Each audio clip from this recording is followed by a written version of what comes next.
More victims have testified in the criminal case against the former head of Ukraine's security services Kyiv department. Oleksandr Shchyogolev is accused of leading the special police force during an attack on Maidan protesters and of authorizing the use of banned riot control weapons. He has pleaded not guilty. One witness has confirmed that grenades were thrown from the International Centre of Culture and Arts near Independence Square, where Berkut Special Police had their positions. I saw an incoming grenade and covered a female medic with my body. I thought the grenade would explode on the ground, but it exploded at the level of my head. I was thrown back. Then the doctors who performed surgery on me in Poland told me they had extracted a metal ball, shotgun pellets and 2 pieces of shrapnel from my neck. A thick smoke screen prevented the protesters from remembering the faces of the grenade throwers from police lines. Flashbang grenades were flying. I approached one of the protesters who had a shield and told him to have a smoke break while I took over. I didn't know him and he didn't know me. I just wanted to help. In 5 minutes, a grenade hit the shield.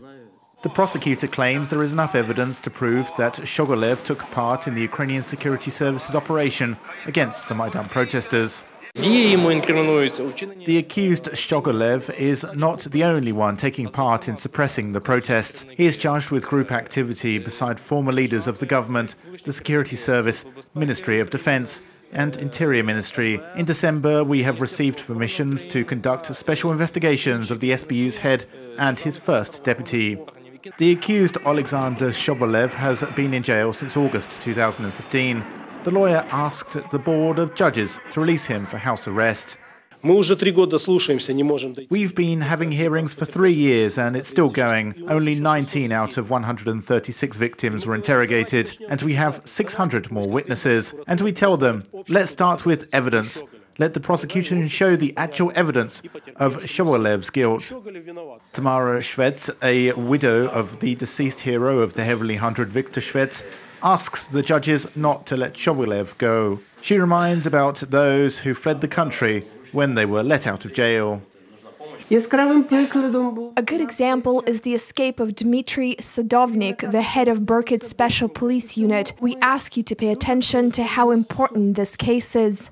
The lawyer of the victims of the families of the heroes of the Heavenly Hundred speak about the risks. Despite the fact that the defendant is actually in jail since 2015, the trials have been going for less than a year, and the rest of the time his lawyers just exercise their right to defense.